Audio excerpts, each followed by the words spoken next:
Dezembro chegou e as dívidas ficaram para pagar. E agora? Então chega final de ano, muita gente se pergunta: meu, ainda tenho muita dívida para pagar. Cartão de crédito que ficou em aberto, cheque especial, porventura empréstimos pessoais também você acabou deixando no meio do caminho.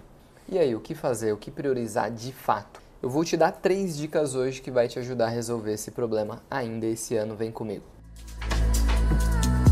Eu sou o Fernando Rodrigues, CEO aqui no Rodrigues Ferreira Advogados, onde nós falamos sobre direito bancário de uma forma leve, descontraída e bem humanizada. Então, aqui nós vamos te dar sempre dicas sobre o que você vai fazer com as suas finanças, como você vai melhorar a sua gestão econômica no dia a dia, para o longo prazo, médio prazo, e a gente te ajuda a sempre ter cada vez mais liberdade financeira. Então bora lá. Primeira coisa, quando nós temos dívidas que carregamos ao longo do mesmo período letivo, que o caso é este ano, a gente primeiro precisa fazer um exercício muito simples: listar quais dívidas de fato nós temos. Por quê? Quando a gente pergunta, né, faz ali uma análise com as pessoas que devem, muitas das vezes elas nem sabem mais quanto devem e para quem elas devem. Então o primeiro passo é você listar e organizar suas dívidas. Porque de fato, se você não faz isso, não tem como você priorizar na ordem certa, ok?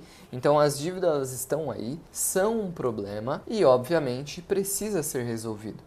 Porque se você não resolver, essa dor de cabeça pode se tornar ainda maior depois no futuro. Por quê? 2 coisas que podem acontecer uma dívida ficando em atraso, estando inadimplente.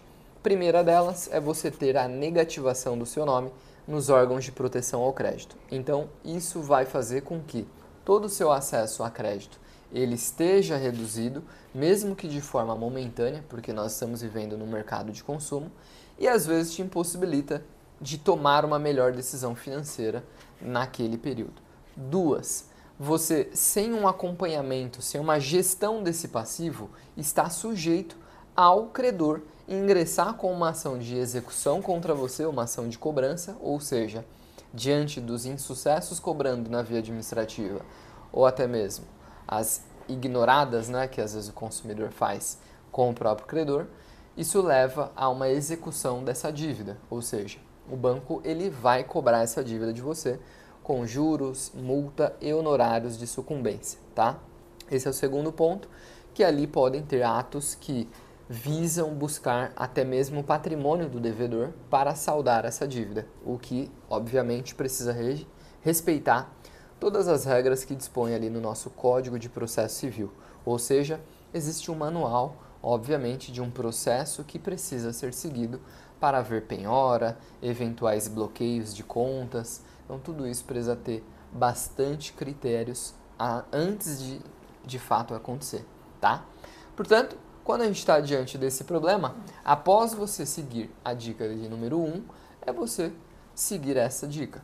Você vai pagar essas dívidas por ordem de prioridade. Então chega no final do ano, novembro, dezembro, muitas pessoas recebem ali um PLR, recebem o 13º, férias, ou seja, se nós estamos falando de uma pessoa que ela tem uma renda linear, ou seja, iniciativa privada, um servidor público, a renda dela não flutua com frequência, então ela se mantém. Nesse período do ano você tem um boost, não é que seria férias, 13º, participação nos lucros, enfim. Com esse valor a mais, com certeza é uma oportunidade para você negociar dívidas que têm juros maiores, por exemplo, cartões de crédito, cheque especial. Essas dívidas elas vão crescendo a passos largos, não é? Então, a lista de prioridade deve ser em ordem do que é uma dívida mais cara primeiro. Então, você vai listar e, obviamente, não dando para você fazer a quitação de todas as dívidas, as de menor grau de importância vai ficar para um segundo momento, porque não adianta também você quitar, né, as dívidas e ficar sem qualquer recurso, sem nem mesmo uma reserva de emergência. Seria loucura eu aqui indicar você fazer isso, porque eu defendo fielmente todo ser humano deve ter uma reserva de emergência.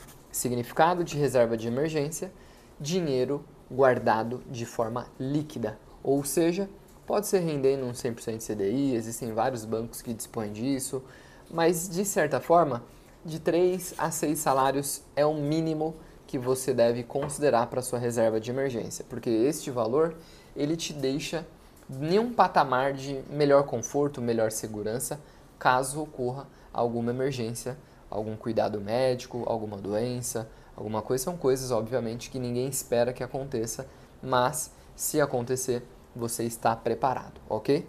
E, por último, que eu não poderia deixar de falar, faça sua avaliação. Aqui na descrição vai ficar uma avaliação, um link para você fazer uma avaliação do seu cenário de endividamento, ou seja, será que existe campo para a gente te ajudar nessas negociações com as instituições financeiras? Afinal, ter um advogado ao seu lado negociando em pé de igualdade com a instituição financeira é o melhor caminho.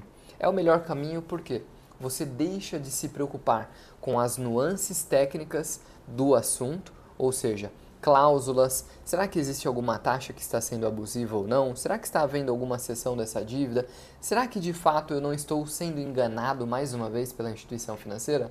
E você conta com um representante legal para atuar junto com você em pé de igualdade com a instituição financeira. Portanto, faça sua avaliação aqui conosco para nós sabermos se de fato conseguimos te ajudar nessa caminhada.